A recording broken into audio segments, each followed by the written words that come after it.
मुख्यमंत्री पुष्कर सिंह धामी आज चंपावत के दौरे पर हैं। सीएम धामी ने चंपावत में रोड शो किया। आपको बता दें कि चंपावत में बनवसा से टनकपुर रामलीला ग्राउंड तक रोड शो किया गया। साथ ही सीएम धामी ने जनसभा को संबोधित भी किया। इस मौके पर उनके साथ ही चंपावत से इस्तीफा देने वाले विधायक कैलाश गहतोड़ी, सांसद अजय टमटा भी मौजूद रहे। और आपको बता दें कि सीएम धामी ने आज रोड शो कर उपचुनाव के लिए प्रचार की औपचारिक शुरुआत कर दी है। तो वहीं इस मौके पर सीएम धामी ने कैलाश गहतोड़ी का आभार भी व्यक्त किया। साथ ही उन्होंने कहा कि इस क्षेत्र में कैलाश गहतोड़ी के तमाम विकास कार्यों को हम और तेजी से आगे बढ़ाएंगे और मैं संकल्पबद्ध होकर ये कहना चाहता हूं कि ये क्षेत्र आने वाले समय में विकास का नया इतिहास बनाएगा।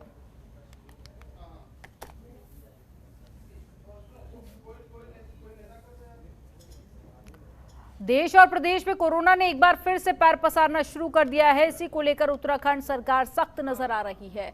जहां एक और धामी सरकार ने प्रदेश में फिर मास्क पहनना अनिवार्य कर दिया है, तो वहीं कोरोना को लेकर सीएम धामी ने बयान दिया कि हमारे यहां 87 लोग अभी पॉजिटिव है। कोरोना के खिलाफ हमारी सारी व्यवस्थाएं पूरी हैं।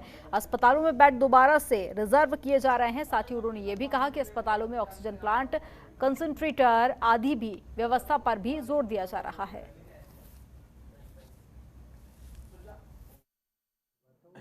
नहीं, हमारे यहाँ पर अभी 87 लोग कोविड पॉजिटिव हैं और हमने पूरी व्यवस्थाएं कर दी हैं। सारी व्यवस्थाएं हमारी यहाँ पर पूरी हैं और हमारे बच्चों के चाहे आईसीयू बेड हों, चाहे बड़ों के हों, चाहे हमारे सरकारी अस्पताल हों, अभी दोबारा से हम उसको सब रिव्यू कर रहे हैं। सरकारी अस्पतालों में एस्टेब्लिशमेंट काफ़ी कुछ पिछले 2 सालों में हुआ है। हमारे देश के प्रधानमंत्री जी के नेतृत्व में जब से कोरोना महामारी आई है, हर जगह पर, हर अस्पतालों में यहाँ पर ऑक्सीजन के पहले कंसंट्रेटर नहीं होते थे, ऑक्सीजन के सिलेंडर कम होते थे, ऑक्सीजन प्लांट नहीं होते थे। आज सभी जगह पर ऑक्सीजन के प्लांट हैं, ऑक्सीजन के कंसंट्रेटर हैं, सिलेंडर हैं, सब व्यवस्थाएं हुई हैं। उत्तराखंड के राज्यपाल गुरमीत सिंह ने राजभवन में बैठक की। गुरमीत सिंह ने चारधाम यात्रा की तैयारियों के संबंध में शासन के उच्च अधिकारियों के साथ में समीक्षा बैठक की। बैठक में शासन के उच्च अधिकारियों के साथ में डीजीपी और साथ ही संबंधित विभागों के विभाग अध्यक्ष उपस्थित रहे। इस मौके पर राज्यपाल ने कहा कि चारधाम यात्रा उत्तराखंड की सामाजिक सांस्कृतिक व्यवस्था की पहचान है। तो वहीं उन्होंने कहा कि सभी विभागों को आपसी समन्वय के साथ में काम करना होगा। साथ ही उन्होंने निर्देश दिए कि श्रद्धालुओं की सुविधा और सुरक्षा का पूरा ध्यान रखा जाना चाहिए। आज राजभवन देहरादून के अंदर में एक मीटिंग की गई, जिसके अंदर में चारधाम की तैयारियों की समीक्षा की गई। चारधाम की यात्रा के लिए बहुत बारीकी से प्लानिंग की गई है। हर एक पहलू पर, चाहे वो ट्रैफिक, गाड़ी, रहने का, जहाँ किस प्रकार से कोई आपदा या कॉन्टीजेंसी के टाइम पर किया जाना चाहिए, फूड के बारे में, ट्रांसपोर्ट, जहाँ सहूलतें हैं उनके बारे में, जो सेल्फ हेल्प ग्रुप हैं, जो लोकल प्रोड्यूस हैं, उनको किस प्रकार से मार्केट किया जाए। इसके अलावा जितने भी होटल हैं, जो भी सेवाकर्मी हैं और जिस प्रकार जो पुलिस या एडमिनिस्ट्रेटर के लोग हैं, उनका व्यवहार किस प्रकार होना चाहिए। हमारे एडमिनिस्ट्रेशन, गवर्नमेंट और जितना भी डिपार्टमेंट हैं, वो सब इसके लिए तैयार हैं। कार्बेट टाइगर रिजर्व में अवैध कटान और निर्माण सहित तमाम अनियमितताओं के मामलों में धामी सरकार ने बड़ी कार्रवाई की है। सरकार ने कार्रवाई करते हुए आईएफएस अधिकारियों को निलंबित कर दिया। तो वहीं एक आईएफएस अधिकारी को देहरादून मुख्यालय अटैच किया गया। सरकार की कार्रवाई के बाद में वन विभाग में हड़कंप मचा हुआ है। आपको बता दें कि उत्तराखंड वन विभाग में जिन कार्बेट टाइगर रिजर्व के भीतर अवैध निर्माण समेत तमाम अनियमितताओं की शिकायत की जांच शासन स्तर पर चल रही थी। पिछले दिनों वन मंत्री सुबोध उनियाल ने भ्रष्ट अधिकारियों को आगाह करते हुए कार्रवाई की चेतावनी दी थी। बुधवार को इस पूरे मामले में सरकार ने बड़ा फैसला ले लिया। प्रमुख सचिव वन आर.के. सुधांशु की ओर से तीनों आईएफएस अधिकारियों पर कार्रवाई के आदेश भी जारी किए गए और इसके तहत कैंपा की जिम्मेदारी संभाल रहे एपीसीसीएफ जेएस सुहाग और पिछले दिनों आय से अधिक संपत्ति मामले में चर्चाओं में रहने वाले किशन चंद को निलंबित कर दिया गया।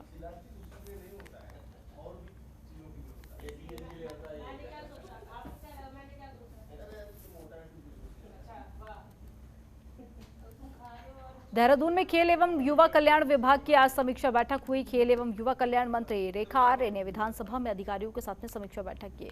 इस दौरान में विभागीय सचिव सहित तमाम अधिकारी मौजूद रहे। बैठक की जानकारी देते हुए रेखा आर्य ने बताया कि पहले भी विभाग की समीक्षा बैठक को लेकर चर्चा हो चुकी है, लेकिन उस दौरान विभागीय सचिव मौजूद नहीं थे।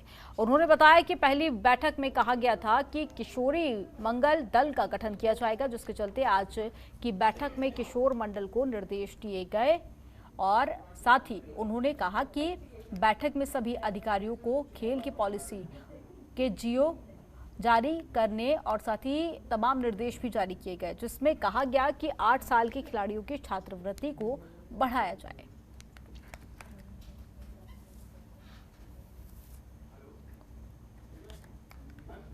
उत्तराखंड कांग्रेस के प्रदेश अध्यक्ष करण माहारा आज से गढ़वाल के दौरे पर जा रहे हैं। आपको बता दें कि करण माहारा 9 मई तक गढ़वाल के अलग अलग इलाकों का दौरा करेंगे। करण माहारा कांग्रेस पार्टी का प्रदेश अध्यक्ष बनने के बाद में पहली बार गढ़वाल दौरे पर जा रहे हैं। इस दौरान में करण माहारा गढ़वाल में पार्टी को मजबूत करने की कोशिश करेंगे। 12 दिवसीय गढ़वाल मंडल भ्रमण के दौरान में करण माहारा उत्तरकाशी, टिहरी, पौड़ी और रुद्रप्रयाग और साथ ही चमोली के विधानसभा क्षेत्रों में कार्यकर्ताओं से मुलाकात करेंगे। इसके साथ ही केदारनाथ और बद्रीनाथ के दर्शन कर कांग्रेस के तहत और साथ ही तमाम लोगों के साथ में आशीर्वाद मिलेंगे। वहीं हरिद्वार की गंगा आरती के बाद वे इस दौरे का समापन भी करेंगे।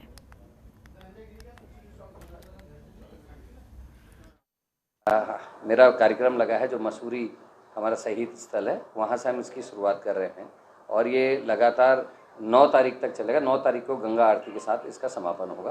बीच में हम लोग केदारनाथ के जिस दिन कपाट खुलेंगे उस दिन हम केदारनाथ होंगे 6 तारीख को, और 8 तारीख को जो बद्रीनाथ जी के जिस दिन कपाट खुलेंगे उनके दर्शन करके कांग्रेस की ताकत के लिए, कांग्रेस के लिए आशीर्वाद मांगकर माँ गंगा की शरण में जाकर इस यात्रा का समापन करें। उत्तराखंड में 3 मई से शुरू होने जा रही चारधाम यात्रा की तैयारियों को लेकर सरकार अलर्ट मोड पर है। वहीं लगातार कोरोना के मामले बढ़ते जा रहे हैं, जिसको देखते हुए उत्तराखंड सरकार ने चारधाम यात्रा के लिए बड़ा फैसला लिया। कोरोना के बढ़ते मामलों को देखते हुए चारधाम यात्रा के लिए नेगेटिव RT-PCR रिपोर्ट को अनिवार्य कर दिया गया। आपको बता दें कि नेगेटिव RT-PCR रिपोर्ट के बिना किसी को भी यात्रा की अनुमति नहीं दी जाएगी। सरकार के इस फैसले के बारे में कैबिनेट मंत्री गणेश जोशी ने जानकारी देते हुए कहा कि कोरोना के बढ़ते मामलों को देखते हुए सरकार ने चारधाम यात्रियों के लिए नेगेटिव RT-PCR रिपोर्ट साथ लाना अनिवार्य कर दिया है।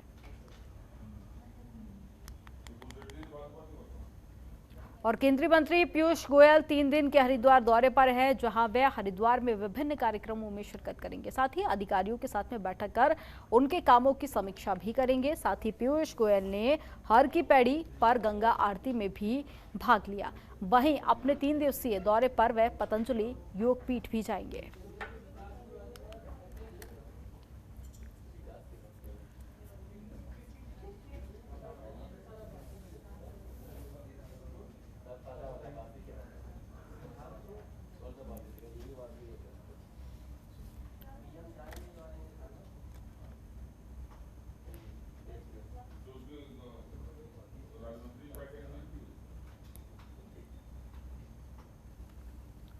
तो पीयूष गोयल पतंजलि योगपीठ भी जाएंगे, ये जानकारी उन्होंने साझा की।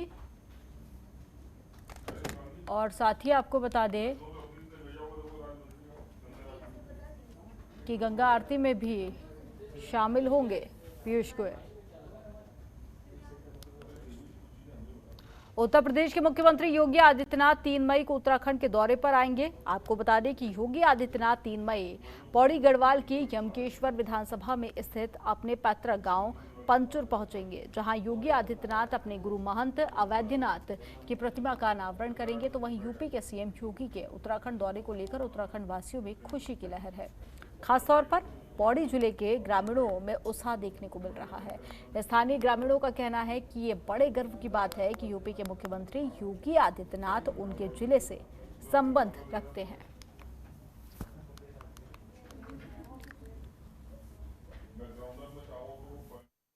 देना चाहता हूँ। पहले तो योगी आदित्यनाथ जी का जो 3 तारीख का भ्रमण प्रोग्राम है उसमें वो अपने गुरु आदित्यनाथ जी का अनावरण करने आ रहे हैं मूर्ति का।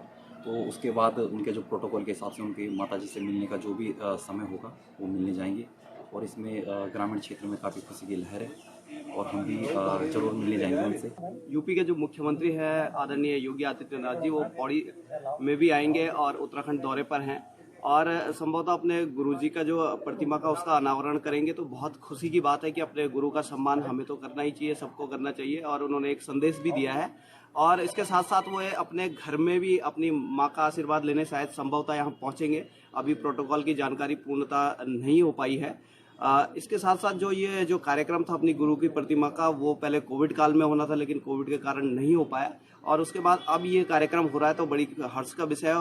हमको भी आज ही पता चला कि माननीय मुख्यमंत्री जी योगी जी उत्तराखंड के दौरे पाएंगे, अपने गुरु जी की मूर्ति का अनावरण करेंगे और उसके बाद हो सकता है माता जी से आशीर्वाद लें। बाकी प्रोटोकॉल की बहुत ज़्यादा जानकारी हमको भी नहीं है, परंतु संगठन बहुत ज़्यादा उत्सुक है योगी जी के स्वागत के लिए। पूरा संगठन, पूरा जिला, हमारे सब नेतागण, जितनी जानकारी मुझको है, बहुत उत्सुक हैं और बहुत भव्य स्वागत योगी जी का होने जा रहा है। देश तो बहुत अच्छा जाएगा। हमारे यूपी के मुख्यमंत्री योगी जी को अपने गृह क्षेत्र में आ रहे हैं और हम लोगों को भी बड़ी उत्सुकता है कि एक बार उनके दर्शन करें और क्षेत्रीय जनता उनके दर्शन के लिए अवश्य मिलेगी। उत्तरकाशी में आगामी चारधाम यात्रा को लेकर जिला प्रशासन तैयारियों में जुटा हुआ है। इसी को लेकर जिला अधिकारी अभिषेक रुहेला यमुनोत्री गंगा मार्ग का स्थलीय निरीक्षण करने पहुंचे और चारधाम यात्रा से संबंधित विभिन्न व्यवस्थाओं का जायजा लिया। वहीं इस दौरान जिलाधिकारी ने यात्रा मार्ग के चौड़ीकरण, पुलिस चौकी निर्माण कार्य, पेयजल व्यवस्था, शौचालय आदि व्यवस्थाओं को लेकर विभागीय अधिकारियों को दिशा निर्देश भी जारी किए। इस मौके पर जिलाधिकारी ने कहा कि यात्रियों को किसी भी तरह की कोई असुविधा न हो, इसके लिए आवश्यक प्रयास किए जा रहे हैं। इस अवसर पर क्षेत्रीय विधायक संजय डोभाल, पुलिस अधीक्षक प्रदीप कुमार राय और जिला पर्यटक अधिकारी राहुल चौबे सहित विभागीय अधिकारी भी मौजूद रहे।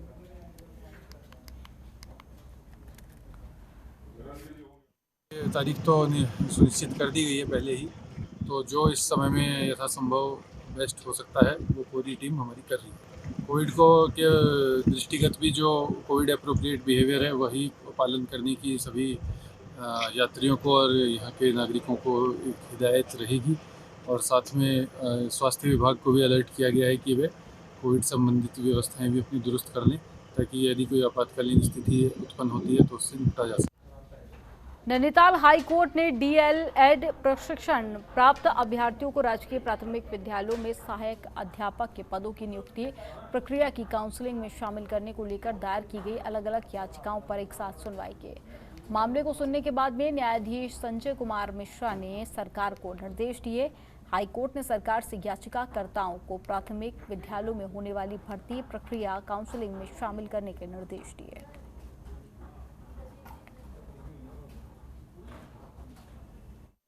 तो जो ये डिप्लोमा धारक थे, इन्होंने विज्ञापन के अगेंस्ट जो है अपने पदों में उसको पदों के प्रति अप्लाई किया था, लेकिन उसके 1 महीने के बाद जो है उत्तराखंड सरकार ने कहा कि नहीं, हमने तो नियमावली अभी बनाई नहीं, हम आपको इस नियुक्ति में सम्मिलित नहीं कर सकते हैं।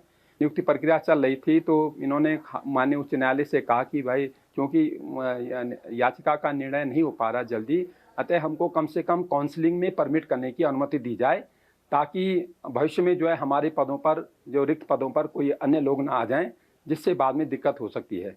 माननीय उच्च न्यायालय ने याचिकाकर्ता नंदन सिंह बोहरा की याचिका व अन्य याचिकाओं को सुनने उपरांत सरकार उत्तराखंड को आदेश पारित किया कि आप जो हैं सहायक अध्यापक प्राथमिक के पदों पर जो काउंसलिंग कर रहे हैं उसमें इन लोगों को जिन्होंने डीएलएड एनओएस से प्राप्त किया है उनको सम्मिलित किया जाए। 1 वर्ष से 2021 से हम लोग कोर्ट की शरण में आए हैं। प्राथमिक शिक्षक भर्ती जो गतिमान है 2648 पदों की, उसमें हम लोगों ने भी आवेदन किया था और 15 जनवरी को केंद्र के दिशा निर्देशों के तहत 15 जनवरी को राज्य सरकार ने हमको भी प्राथमिक शिक्षक भर्ती में सम्मिलित करने का आदेश जारी किया, जिसे कि 10 फरवरी को राज्य सरकार ने ही रद्द कर दिया। इसके वजह से हम कोर्ट में आए थे और अपने कोर्ट के सिंगल बेंच न्यायमूर्ति माननीय श्री मैथानी जी ने हमको इस भर्ती में शामिल करने के लिए इंटरिम आदेश दिया था और उसके उपरांत जस्टिस मिश्रा जी और खुलबे जी की कोर्ट में काफ़ी लंबे समय से चल रहा था। अंततोगत्वा उन्होंने भी हमें सम्मिलित करने हेतु अंतरिम आदेश दे दिया। इसके लिए माननीय न्यायपालिका धन्यवाद की पात्र है। लक्सर में ड्रग इंस्पेक्टर अनीता भारती और विजिलेंस की संयुक्त टीम ने औचक निरीक्षण किया, जिसमें अवैध रूप से चल रहे मेडिकल स्टोर और क्लिनिक बंद कराए गए। इस पर जानकारी देते हुए ड्रग इंस्पेक्टर अनीता भारती ने बताया कि जितने भी मेडिकल स्टोर और क्लिनिक हैं, वहां पर दवाई के रखरखाव संबंधित और कोरोना को देखते हुए दवाई की उपलब्धता और कोविड के नियमों का पालन करने के लिए निर्देश दिए गए हैं। और जो नार्कोटिक्स दवाइयाँ हैं, उनके क्रय विक्रय और डिस्ट्रीब्यूशन का भी रिकॉर्ड रजिस्टर है, इसको लेकर भी मेंटेन करने की हिदायत दी गई है। उन्होंने कहा कि लगभग 15 मेडिकल स्टोर, क्लिनिक और हॉस्पिटल चेक किए गए हैं। अनियमितता मिलने पर 5 क्लिनिक और मेडिकल स्टोरों को बंद कराया गया है।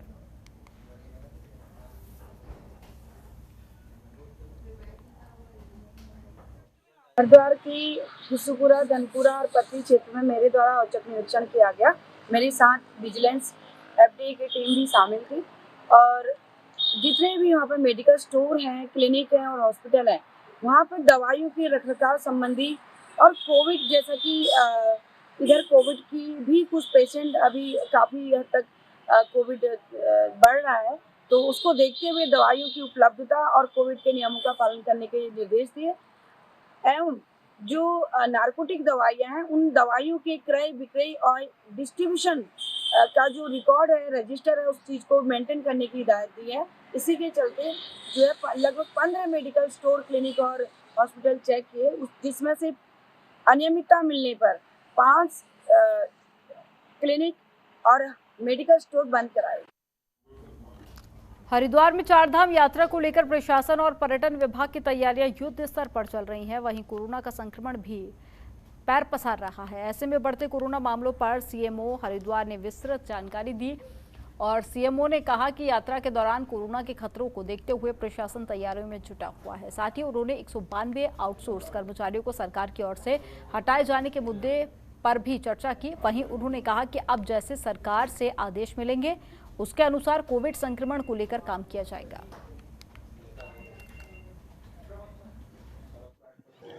जहाँ तक कोरोना की है, वो चौथी लहर का दस्तक देना तो शुरू कर दिया है, लेकिन उससे घबराने की और उसकी बात इसलिए नहीं है कि अब जो भी कोरोना से मरीज आ रहे हैं उनको हॉस्पिटलाइजेशन होने की ज़रूरत नहीं है। लेकिन मैं अपने स्तर से और पूरा जनपद के स्तर से, जनपद में जितने हमारे हॉस्पिटल्स हैं, सबको तैयार अलर्ट मोड पर रखा गया है। अभी हमने टेस्टिंग बढ़ा दिया, हालांकि हमारे पास संसाधन कम है, चूँकि आप लोगों सबको ज्ञात है कि जो मैन पावर थे कोविड के दौरान रखे गए थे, सबको अभी हटा दिया गया है, जिसके लिए उन लोग धरना प्रदर्शन भी कर रहे हैं देहरादून, हमारे राजधानी में।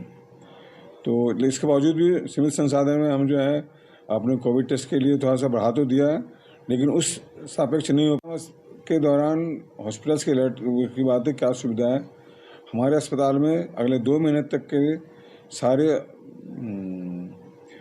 दवाइयों से लेके बिस्तर सारे उपलब्धता करा दी गई है।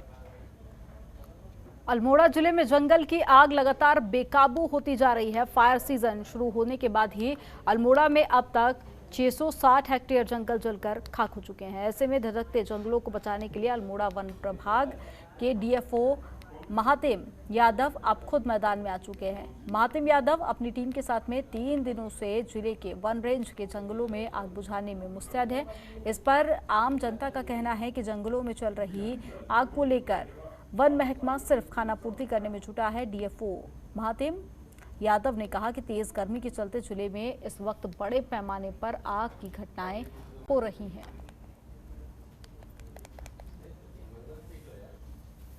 उत्तराखंड में वनाग्नि का समय चल रहा है और बड़े पैमाने पर वनाग्नि घटनाएं सामने आ रही हैं।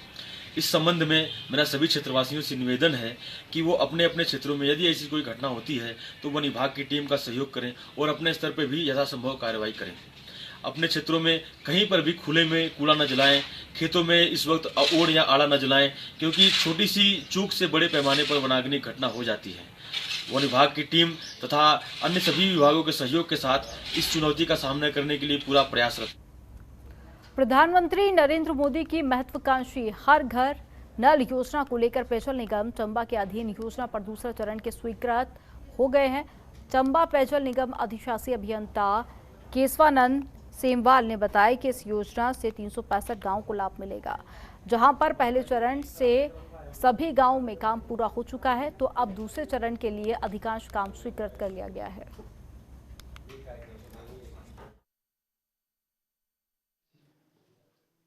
जल निगम चंबा डिवीज़न है, हमारे पास लगभग 365 के आसपास गांव हैं। तो सभी गांवों में जो है हमने जो प्रथम चरण के काम थे वो प्लान पहले ही कर लिए थे और उनमें से जो है ज़्यादातर जो गांव हैं उनमें काम हो भी गया है। प्रथम चरण में जो है इसमें घर घर कनेक्शन देने का काम था। द्वितीय चरण में जो है सोर्स ऑगमेंटेशन और जो पुरानी योजना बनी है उसकी स्ट्रेंथनिंग या कहीं नई योजना की जहां आवश्यकता थी वो द्वितीय चरण में लिए गए हैं। द्वितीय चरण के भी अधिकांश काम हमारे स्वीकृत हो चुके हैं। अभी विगत 18 अप्रैल को भी जो है एक डीडोल असम की बैठक में हमने अवशेष जो 17 काम थे हमारे वो भी हमने स्वीकृत करा लिए हैं। लगभग सभी गाँव के हमारे द्वितीय चरण के काम स्वीकृत हैं और कई सारे गाँव में हमने टेंडर भी कर लिए हैं, उनमें काम स्टार्ट भी हो गए हैं। कुछ अवशेष गाँव हैं उनके हम टेंडर जल्दी लगा रहे हैं, कुछ टेंडर प्रोसेस में हैं और उम्मीद हम ये कर रहे हैं कि शीघ्र ही वो सब काम निपटा के द्वितीय चरण के भी उनमें भी काम हो जाए। उसके बाद जो है प्रॉपर ये इसकी स्कीमों की रनिंग होने लगी। अल्मोड़ा जिले के विकासखंड सल्ट में इन दिनों भीषण पेयजल किल्लत बनी हुई है।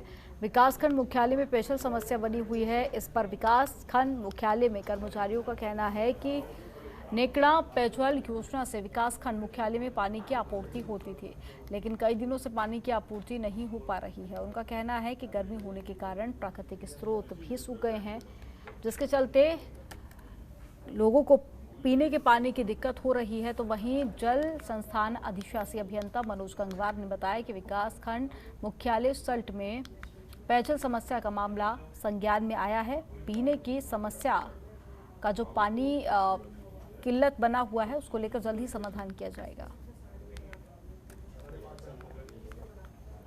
तक मेरे संज्ञान में नहीं आई है। आपके द्वारा जो शिकायत का हमें पता चला है कि वहाँ पानी की दिक्कत है, तो मैंने संबंधित जेई को इसके लिए निर्देशित कर दिया है। वो अभी मोहन टाटा साइट पे गए हुए हैं। उसके बाद वहाँ जाकर विजिट करेंगे या वहाँ पे किसी कर्मचारी को भेज के चेक करवाएंगे कि वहाँ पानी की क्या स्थिति है। अगर ऐसी कोई समस्या है तो उसका समाधान शीघ्र से शीघ्र किया जाएगा। और इसमें एक मैं चीज़ और आपको बताना चाहूँगा कि जो ब्लॉक मुख्यालय है उसके अंदर ही हमारा CWR बना हुआ है। तो एक इशू उनके साथ या था पानी उनके ही जो कैंपस उसके अंदर ही है, परंतु चूँकि वो जहाँ टॉयलेट या कहीं और जो उन्हें कनेक्शन चाहिए वो उसका हाइट होने की वजह से वहाँ पर कनेक्शन दिया जाना थोड़ा सा ये प्रॉब्लम है और नहीं हो पाता है। हालांकि जल निगम ने जो पंपिंग स्कीम बनाई है उससे उन्हें कनेक्शन दिया जा सकता है और इस बारे में जो है मैंने अपने जेई को बोला हुआ कि वो पता करके बताएं कि वहाँ क्या स्थिति है। उसके बाद ही ये क्लियर हो पाएगा कि क्या वहाँ पर समस्या बनेगी। लगभग हफ्ता 10 दिन से चल रही है। नेकड़ा पेयजल योजना जो है ये यहाँ पर लाइन जो है खड़ी हो रखी है और जो ये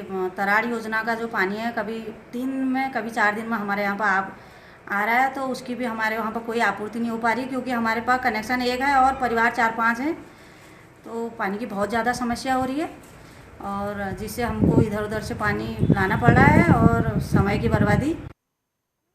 उधम सिंह नगर के खटीमा में अवैध रूप से कर रहे खनन माफियाओं पर नकेल कसने के लिए पुलिस प्रशासन लगातार कार्रवाई कर रहा है। इसी कड़ी में पुलिस ने अवैध खनन में लिप्त जेसीबी को सीज कर दिया। आपको बता दें कि कुछ दिन पहले भी अवैध खनन में लिप्त 7 ट्रैक्टर ट्रॉली को सीज किया गया था। पुलिस लगातार अवैध खनन कारोबारियों पर नकेल कस रही है। वहीं अवैध खनन कारोबारी भी अपनी हरकतों से बाज नहीं आ रहे। इस पर खटीमा के SSI देवेंद्र गौरव ने इसकी जानकारी देते हुए कहा कि पुलिस लगातार अवैध खनन माफियाओं पर कार्रवाई कर रही है। ये 17 मील चौकी क्षेत्र में काफ़ी समय से अवैध खनन की सूचना प्राप्त हो रही थी, जिसमें हमारे SSP सर द्वारा भी काफ़ी गंभीरता से इसको लेकर ये कहा गया था कि किसी प्रकार से अवैध खनन क्षेत्र में बर्दाश्त नहीं किया जाएगा। तो इसी के क्रम में कल सूचना प्राप्त हुई और जिसमें एक JCB को पुलिस द्वारा अवैध खनन करते हुए पकड़ा। खबरों के निष्पक्ष विश्लेषण के लिए सब्सक्राइब करें Jantantra TV and press the bell icon. Never miss any update.